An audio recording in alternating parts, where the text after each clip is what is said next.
Oke, standby, kamera ready, sound ready, 3, 2, 1, action.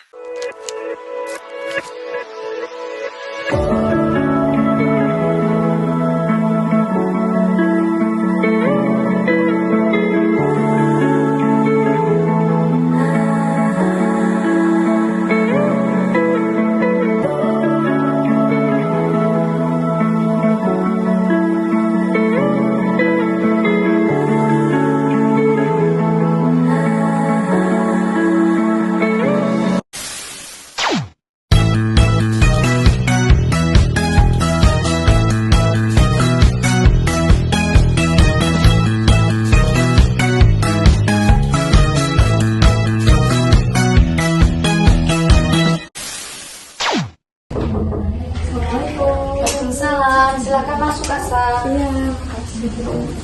Silakan duduk.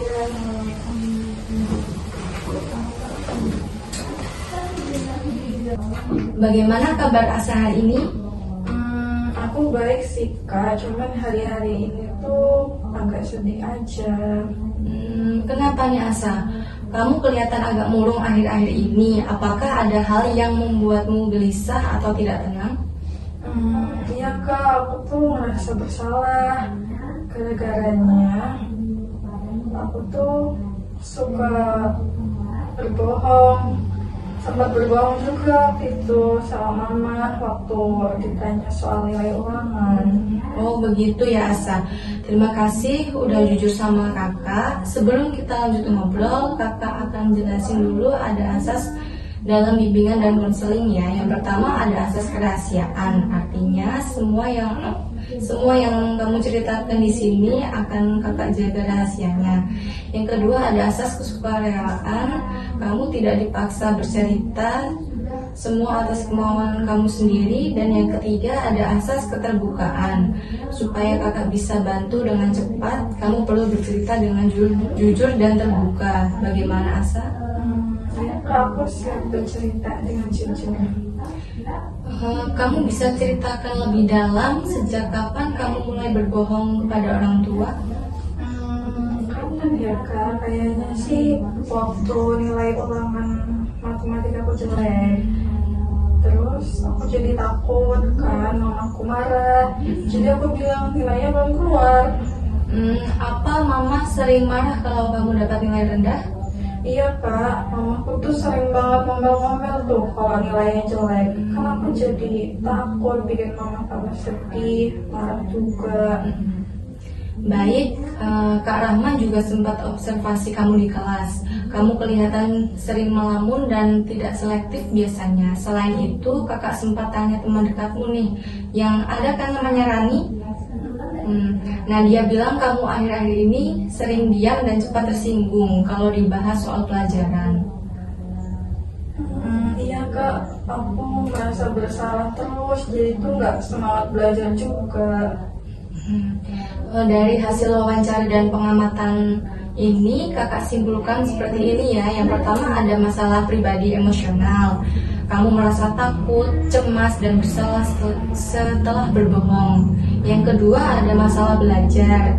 Motivasi belajar kamu menurun karena pikiranmu terganggu rasa bersalah. Yang ketiga ada masalah spiritual. Kamu merasa jauh dari Allah karena merasa tidak tenang setelah berbohong.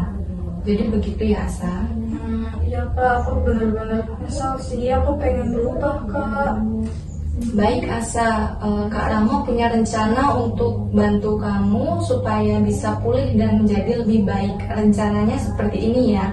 Yang pertama, memberikan konseling Islami dengan pendekatan hikmah. Artinya, kakak akan membimbing kamu dengan lembut dan penuh empati. Yang kedua, mengajak kamu untuk muhasabah, merenungi perbuatanmu dan memperbaiki diri dengan mendekatkan diri kepada Allah Subhanahu wa taala.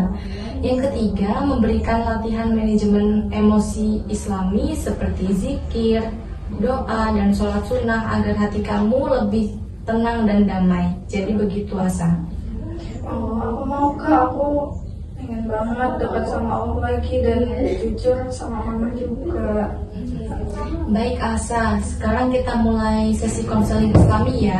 Kakak akan bacakan ayat dari Al-Quran yang bisa menenangkan hatimu, yaitu ada Quran Surat Al-Ahzab ayat 70-71 yang artinya, wahai orang-orang yang beriman, bertakwalah kepada Allah dan ucapkanlah perkataan yang benar. Niscaya Allah memperbaiki amalan-amalanmu dan mengampuni dosa-dosamu. Ayat ini mengingatkan bahwa kejujuran akan selalu membawa ketenangan. Allah menyukai orang-orang yang berkata benar walaupun itu sulit.